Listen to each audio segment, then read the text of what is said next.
നമസ്കാരം. സ്പോട്ട് ലൈവിലേക്ക് എല്ലാ പ്രേക്ഷകർക്കും സ്വാഗതം. കോട്ടയത്തെ ഒരു റാഗിംഗ് പീഡന കേസാണ് സ്പോട്ട് ലൈവ് ആദ്യം പരിശോധിക്കുന്നത്.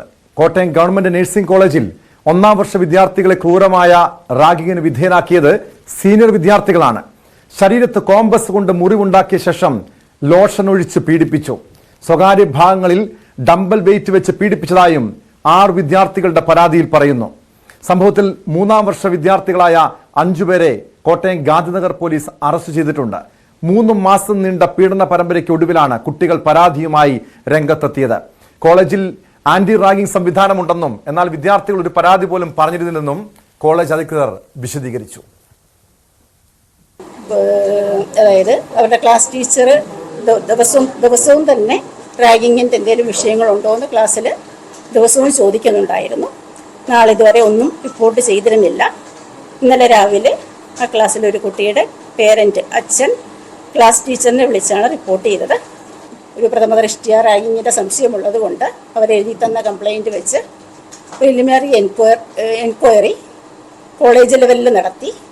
ഇന്നലെ തന്നെ കോളേജിൽ നിന്നും ഹോസ്റ്റലിൽ നിന്നും കുട്ടികൾക്ക് അന്വേഷണ വിധേയമായി ഇനി ഉള്ള നടപടി വരുന്നതുവരെയുള്ള സസ്പെൻഷനാണ് കോളേജിൽ നിന്ന് കൊടുത്തത്. ഉടൻ തന്നെ ആ പരാതി ഗാന്ധിനഗർ SHOയ്ക്കും കോട്ടയം SP-ക്കും ഫോർവേഡ് ചെയ്തിരുന്നു. ഏലപ്പാറ സ്വദേശിയുടെ പരാതി പരിഗണിച്ചാണ് പോലീസ് FIR ഇട്ടത്. പ്രാഥമിക അന്വേഷണം നടത്തിയ കോളേജ് റിപ്പോർട്ട് നഴ്സിംഗ് കൗൺസിലിന് കൈമാറിയിട്ടുണ്ട്. വിശദമായ അന്വേഷണത്തിനും തീരുമാനമായി. വിശദാംശങ്ങളുമായി G. ശ്രീജിത്ത് ചേരുന്നു.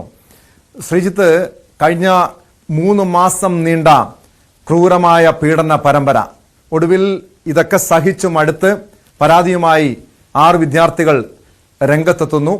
അതിലും ഭയാനകരമായ കാര്യം, ഈ പീഡനത്തിൻ്റെയൊക്കെ ദൃശ്യങ്ങൾ ഈ സീനിയർ വിദ്യാർത്ഥികൾ മൊബൈലിൽ പകർത്തിയെന്നാണ്. അതിൻ്റെയൊക്കെ ദൃശ്യങ്ങൾ തെളിവായി പോലീസ് അത് ശേഖരിച്ചിട്ടുണ്ടോ? ഇപ്പോൾ ഈ കുട്ടികളുടെ ഫോണടക്കം പരിശോധിച്ചിട്ടുണ്ടോ? നിലവിൽ പോലീസ് 5 വിദ്യാർത്ഥികളെ, സീനിയർ വിദ്യാർത്ഥികളെ അറസ്റ്റ് ചെയ്തു എന്നാണ് മനസ്സിലാക്കാൻ കഴിയുന്നത്. ഇതുമായി ബന്ധപ്പെട്ട് പോലീസിന്റെയും കോളേജ് അധികൃതരുടെയും നടപടികൾ എങ്ങനെയാണ്?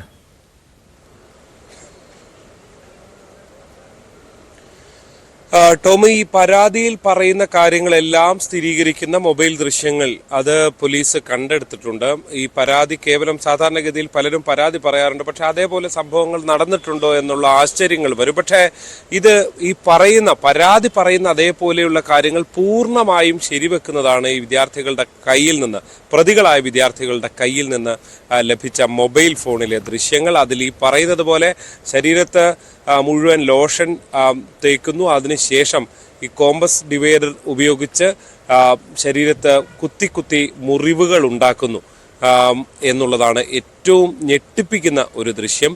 രണ്ടാമത്തെ ഒരു കാര്യം, ഈ ഡംബൽ വെയിറ്റ് എടുത്ത് ശരീരത്തിൻ്റെ സ്വകാര്യ ഭാഗങ്ങളിൽ വെക്കുന്നു എന്നുള്ളതാണ്. കട്ടിലിൽ കെട്ടിയിട്ട ശേഷമാണ് ഇത്തരത്തിൽ അതിക്രൂരമായ പീഡനം നടക്കുന്നത് എന്നുള്ളതാണ് എടുത്തു പറയാനുള്ളത്.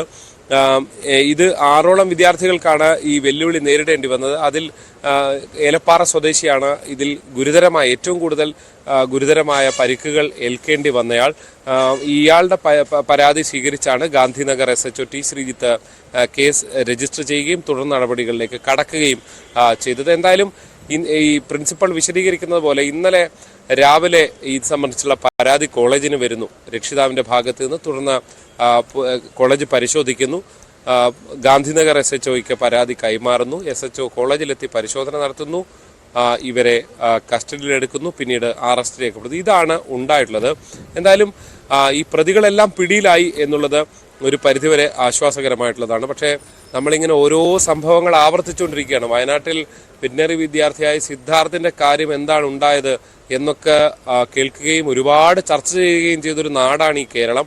ആ കേരളത്തിൽ ഇതൊന്നും ഈ വിദ്യാർത്ഥികൾക്ക് ഒരു തരത്തിലും പ്രശ്നമാകുന്നില്ല. ഇപ്പോൾ ഈ അധ്യാപിക പ്രിൻസിപ്പൽ ഇൻചാർജ് ചൂണ്ടിക്കാട്ടുന്ന അനുസരിച്ച് അവിടെ എല്ലാ തരത്തിലുള്ള കൗൺസിലിംഗ് ഉണ്ട്, ആൻറ്റി റാഗിങ് സെല്ലുണ്ട്. ഇപ്പോൾ പ്രധാന ക്ലാസ് ടീച്ചർ എല്ലാ ദിവസവും ചോദിക്കുന്നുണ്ട് എന്നൊക്കെയാണ് ഇവർ പറയുന്നത്, റാഗിങ് ഉണ്ടോ എന്ന്. പക്ഷേ കുട്ടികളെല്ലാം സഹിച്ച് നിൽക്കുന്ന ഒരു സ്ഥിതിവിശേഷമുണ്ട്. ഇപ്പോൾ 1ാം വർഷത്തിൽ 6 ആൺകുട്ടികളാണുള്ളത്. ഈ 6 ആൺകുട്ടികളും ഈ ക്രൂര പീഡനത്തിന് ഇരയാകുന്നു. വാർഡൻ തൊട്ടടുത്ത് തന്നെ ഫലത്തിൽ വാർഡൻ എന്ന് പറഞ്ഞാൽ പ്രിൻസിപ്പളാണ്. പ്രിൻസിപ്പളിന് അപ്പുറത്തേക്ക് ഒരു സൂപ്പർവൈസറെ ഇതിനായി നിയോഗിച്ചിട്ടുണ്ട്. അയാൾ ഇതൊക്കെ നോക്കുന്നുണ്ട്, പ്രശ്നങ്ങളൊക്കെ ചോദിക്കുന്നുണ്ട് എന്നൊക്കെയാണ് പറയുന്നത്. പക്ഷേ ഈ സംവിധാനങ്ങളൊക്കെ കാര്യക്ഷമമല്ല എന്ന് വളരെ കൃത്യമായി വ്യക്തമാക്കുന്നതാണ് ഈ കോട്ടയം ഗവൺമെന്റ് നഴ്സിംഗ് കോളേജിൽ ഉണ്ടായിട്ടുള്ള സംഭവം. എന്തായാലും പ്രതികളുടെ തെളിവെടുപ്പൊക്കെ ഇനിയും കസ്റ്റഡിയിൽ വാങ്ങിയ ശേഷമേ ഉണ്ടാവുകയുള്ളൂ. ഉച്ചയ്ക്ക് ശേഷം പ്രതികളെ കോടതിയിൽ ഹാജരാക്കും, തുടർന്ന് റിമാൻഡ് ചെയ്യും എന്നാണ് നമുക്ക് ലഭ്യമാകുന്ന വിവരം. ടോം. തീർച്ചയായും ശ്രീജിത്ത് സൂചിപ്പിച്ചതുപോലെ ആന്റി റാഗിംഗ് സംവിധാനമൊക്കെ കോളേജിൽ ഉണ്ടായിട്ടും എന്തുകൊണ്ടാണ് ഇതുപോലുള്ള സംഭവങ്ങൾ നമ്മുടെ നാട്ടിൽ ഇതുപോലുള്ള റാഗിങ്ങൾ ആവർത്തിക്കപ്പെടുന്നത് എന്നൊരു ചോദ്യം പതിവായി ഉയർന്നു കേൾക്കാറുണ്ട്. ശ്രീജിത്ത് സൂചിപ്പിച്ചതുപോലെ വയനാട്ട് വെറ്ററിനറി കോളേജിലെ വിദ്യാർത്ഥി സിദ്ധാർത്ഥിന്റെ മരണം സമീപകാലത്തേറെ ചർച്ചയായതാണ്. അതിന് പിന്നിലും റാഗിംഗ് ആയിരുന്നു പറയുന്നു. എനിക്ക് തോന്നുന്നു കോട്ടയത്ത് 2005, അതായത് കൃത്യമായി പറഞ്ഞാൽ 20 വർഷം മുൻപ് കോട്ടയം SME കോളേജിൽ നടന്ന റാഗിംഗ്, അതേ തുടർന്നാണ് ഈ റാഗിങ്ങിനെതിരായിട്ടുള്ള നടപടികളൊക്കെ നിയമമൊക്കെ നമ്മുടെ സംസ്ഥാനത്തും കൂടുതൽ ശക്തമാകുന്നത്. അതേ കോട്ടയത്ത് തന്നെ ഇതുപോലുള്ള ക്രൂരമായ റാഗിങ്ങിന്റെ ഇരകളായ 6 വിദ്യാർത്ഥികൾ പരാതിയുമായി രംഗത്തെത്തിയെന്ന് മാത്രമല്ല, നഗ്നരാക്കി അവരെ ക്രൂരമായി പീഡിപ്പിച്ചു എന്ന വിവരങ്ങളാണല്ലോ പുറത്തു വരുന്നത്. ഈ ആന്റി റാഗിംഗ് സംവിധാനം കോളേജിൽ ഉണ്ടായിട്ടും എന്തുകൊണ്ടാണ് ഈ വിദ്യാർത്ഥികൾ പരാതി നൽകാതിരുന്നത്? അതോ പരാതി നൽകിയിട്ടും കോളേജ് അധികൃതർ നടപടി സ്വീകരിക്കാതിരുന്നതാണോ ശ്രീജിത്ത്?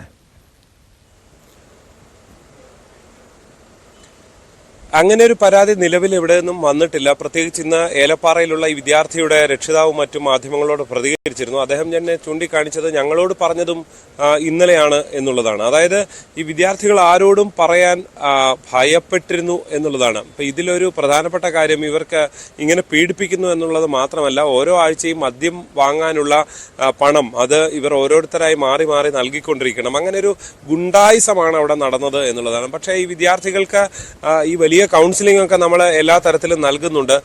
പോലീസിന്റെ കൗൺസിലിംഗ് അല്ലെങ്കിൽ ഈ മനോരോഗ വിദഗ്ധരുടെ ഒക്കെ കൗൺസിലിംഗ് ആന്റി റാഗിംഗ് മായി ബന്ധപ്പെട്ട് നൽകാറുണ്ട്. പക്ഷേ എന്നിരുന്നാൽ തന്നെയും ഇതൊന്നും ഫലപ്രദമാകുന്നില്ല. ഈ കുട്ടികളുടെ ബോധത്തിലേക്ക് അതൊന്നും എത്തുന്നില്ല എന്നുള്ളതാണ്. ഈ പരാതി ഏറ്റവും കുറഞ്ഞ രക്ഷിതാക്കളോടെങ്കിലും പരാതി, ഏറ്റവും അടുപ്പമുള്ളവരാണല്ലോ രക്ഷിതാക്കൾ, അവരോട് പോലും പരാതി നൽകിയിരുന്നില്ല. അത് ഏതെങ്കിലും ഒരു കുട്ടിയുടെ കാര്യമല്ല, ഈ 6 കുട്ടികളും നൽകിയിരുന്നില്ല എന്നുള്ളതാണ് ഈ രക്ഷിതാവിന്റെ പ്രതികരണത്തിൽ നിന്നും മനസ്സിലാക്കേണ്ടത്.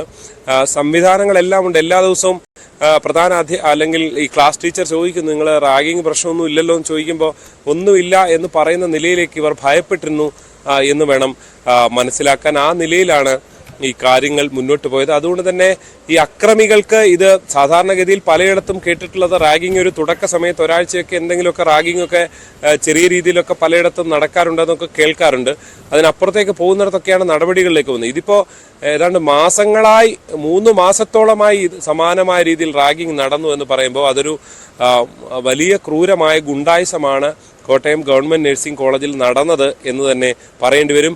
ഈ നടത്തിയ ഗുണ്ടകൾ എന്ന് തീർച്ചയായും അത് അങ്ങേയറ്റം ക്രിമിനൽ പ്രവർത്തനം തന്നെയാണ് ഈ 5 പേരും നടത്തിയത്. നിലവിൽ അറസ്റ്റിലായ 5 പേര്. ശ്രീജിത്ത്, ഈ 5 പേർ നിലവിൽ പോലീസിന്റെ പിടിയിലായിട്ടുള്ള 5 പേർ മാത്രമാണോ ഈ പ്രതിപ്പട്ടികയിലുള്ളത്? ഈ 5 പേർ മാത്രമാണോ ഈ റാഗിംഗ് പ്രവർത്തനത്തിൽ ഏർപ്പെട്ടിരുന്നത്? അതോ കൂടുതൽ പേർക്കെതിരെ ഈ വിദ്യാർത്ഥികൾ, റാഗിംഗ് ഇരകളായിട്ടുള്ള വിദ്യാർത്ഥികൾ പരാതിയും നൽകിയിട്ടുണ്ടോ?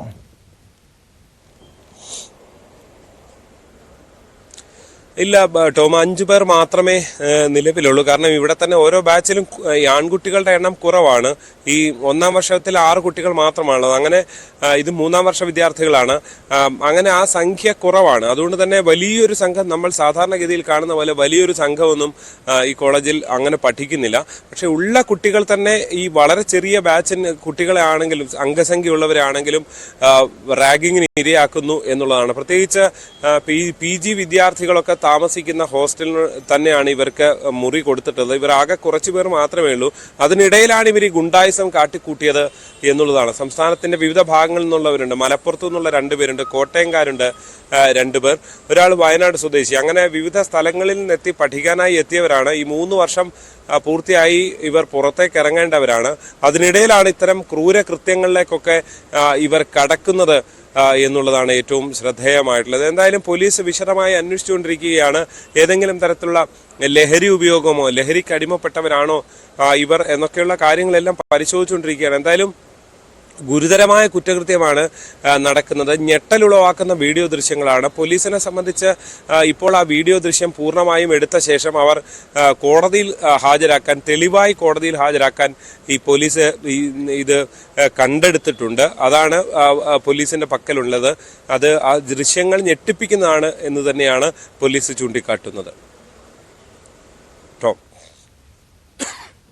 ഇതിനു മുൻപും ഈ കോട്ടയത്തെ ഈ നഴ്സിംഗ് കോളേജിൽ സമാനമായ രീതിയിൽ റാഗിംഗ് പീഡനം പരാതി വന്നിട്ടുണ്ടോ? ഈ കോളേജ് അധികൃതർ ഇതുമായി ബന്ധപ്പെട്ട വിശദീകരണം നൽകുന്നു. കാരണം ഇതൊരു ഒറ്റപ്പെട്ട സംഭവമായി ഇങ്ങനെ കാണാൻ കഴിയില്ലല്ലോ. ഈ 5 വിദ്യാർത്ഥികൾ ഇങ്ങനെ ക്രൂരമായി ജൂനിയർ വിദ്യാർത്ഥികളെ റാഗിങ്ങിന് വിധേയരാക്കിയെങ്കിൽ സ്വാഭാവികമായി ഇതിനു മുൻപുള്ള വർഷങ്ങളിലൊക്കെ ഇതുപോലുള്ള റാഗിങ്ങൾ അവിടെ നടന്നിട്ടുണ്ടാകാം. അതിലേക്കും പോലീസ് അന്വേഷണം നടത്തുന്നുണ്ടോ?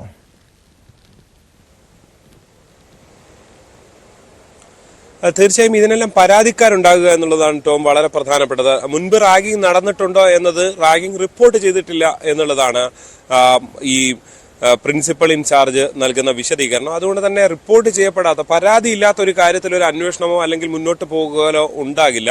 അതുകൊണ്ട് തന്നെ റാഗിംഗ് ഉണ്ടോ ഇല്ലയോ എന്ന ചോദ്യത്തിന് ഇല്ല എന്നൊരു ഉത്തരം നമുക്ക് പറയാൻ കഴിയില്ല. കാരണം ഇത് കേവലം ഒരു ദിവസമേ ആരെങ്കിലും ചെയ്യുന്ന ഒന്നായി റാഗിംഗ് മാറാറില്ല. അത് പലപ്പോഴും തുടർച്ചയായി മുൻ വിദ്യാർത്ഥികൾ ചെയ്യുകയും അതിന്റെ തുടർച്ചയായി തൊട്ടടുത്ത വിദ്യാർത്ഥികൾ അതങ്ങനെ മുന്നോട്ട് കൊണ്ടുപോവുകയൊക്കെ ചെയ്യുന്ന രീതികളാണ് കലാലയങ്ങളിൽ ഉണ്ടാകാറുള്ളത്. അതുകൊണ്ട് തന്നെ ഇതിന് മുൻപുണ്ടോ ഇല്ലയോ എന്ന ചോദ്യത്തിന് നിലവിൽ പരാതിയില്ല എന്ന് മാത്രമേ പറയാൻ കഴിയുകയുള്ളൂ. മാത്രമല്ല, ഇവിടുന്ന് പഠിച്ചിറങ്ങി പോയ വിദ്യാർത്ഥികളെ സംബന്ധിച്ച് ഇനി ഇതിന്റെ പിന്നാലെ പരാതിയുമായി രംഗത്ത് വരാനോ, ഇവരെല്ലാവരും പുറത്തു പോയവരാണ്. നിലവിൽ ഉള്ളവരെ സംബന്ധിച്ച് ഉള്ള പരാതികൾ മാത്രമാണ് സ്വാഭാവികമായും ഇനി പരിഗണിക്കപ്പെടാൻ സാധ്യതയുള്ളത്. അത് തന്നെ പരിഗണിക്കപ്പെട്ട് കഴിഞ്ഞിരിക്കുന്നു. അത് അതീവ ഗുരുതര സ്വഭാവമുള്ള ഒരു കുറ്റകൃത്യമായി തന്നെയാണ് പോലീസ് അതിന്റെ നടപടികളുമായി മുന്നോട്ട് പോവുകയും ചെയ്തിട്ടുള്ളത്. എന്തായാലും ഒരു കാര്യം ഉറപ്പാണ്, റാഗിങ്ങിനെതിരെയുള്ള വലിയ പ്രചരണമൊക്കെ നടക്കുമ്പോഴും അതുകൊണ്ട് പ്രത്യേകിച്ച് ഗുണം വളരെ ചെറിയൊരു ശതമാനത്തിന് എവിടെയെങ്കിലുമൊക്കെ ഗുണമുണ്ടാകും. പക്ഷേ ഇത് അവസാനിക്കുന്നില്ല. ഇത്തരം പ്രശ്നങ്ങളൊക്കെ സമൂഹത്തിൽ തുടരുന്ന കാഴ്ച തന്നെയാണ് നമുക്ക് ഈ കോട്ടയം ഗവൺമെന്റ് നഴ്സിംഗ് കോളേജിലെ റാഗിംഗ് സംഭവം ചൂണ്ടിക്കാണിക്കുന്നത്. നേരത്തെ ടോം പറഞ്ഞ പോലെ 2005 SMEയിലൊക്കെ റാഗിംഗ് അത് വലിയ ചർച്ചയാകുകയൊക്കെ ചെയ്തതാണ്. അങ്ങനെ അന്നത്തെ റാഗിംഗ് മാത്രമല്ല, നമുക്കറിയാം ഈ സിദ്ധാർത്ഥിന്റെ സംഭവം നമ്മൾ ചർച്ച ചെയ്ത് കേരളമാകെ ചർച്ച ചെയ്യുകയും കേരളമാകെ വേദനിക്കുകയും ഒക്കെ ചെയ്തിട്ട് മാസങ്ങൾ പോലും ആയിട്ടില്ല. പക്ഷെ അതിനിടയിലാണ് സമാനമായ രീതിയിലുള്ള ഒരു കുറ്റകൃത്യം. ഒരു ആശ്വാസമുള്ളത്, ഇവരാവരും നിലവിൽ ഈ പരാതിക്കാരായ കുട്ടികൾ ഈ ഘട്ടത്തിലെങ്കിലും പരാതി നൽകാൻ തയ്യാറായല്ലോ എന്ന് മാത്രമാണ് ആശ്വസിക്കാവുന്നത്. അവരും മറ്റൊരു സിദ്ധാർത്ഥായി മാറിയില്ലല്ലോ എന്ന് മാത്രം ആശ്വസിക്കാൻ. റാഗിംഗ് വിരുദ്ധ നിയമം പോരാ, നിയമം നടപ്പാക്കാനുള്ള സംവിധാനങ്ങളാണ് കോളേജുകളിൽ വേണ്ടത്. സിദ്ധാർത്ഥിനെ പോലെ ഇവിടെ ഈ ഒരു കുട്ടിയുടെയും ജീവൻ നഷ്ടപ്പെട്ടില്ല എന്ന് ആശ്വസിക്കാമെങ്കിൽ പോലും അതിൻ്റെ ഒരു മാനസിക ആഘാതം ഒരുപക്ഷെ ഈ റാഗിങ്ങിന് ഇരകളായിട്ടുള്ള 6 കുട്ടികൾക്കും അവരുടെ ഭാവി ജീവിതത്തിൽ പോലും ഉണ്ടാകാം. അതുകൊണ്ട് കൃത്യമായ കൗൺസിലിംഗ് വേണം. ഇതുപോലുള്ള റാഗിംഗ് വിരുദ്ധ അല്ലെങ്കിൽ ആന്റി റാഗിംഗ് സംവിധാനങ്ങൾ എല്ലാ കോളേജുകളിലും കൂടുതൽ ശക്തമാക്കണം. കുറ്റക്കാർക്കെതിരെ ശക്തമായ നടപടിയുമാണ് പോലീസ് സ്വീകരിക്കേണ്ടത്.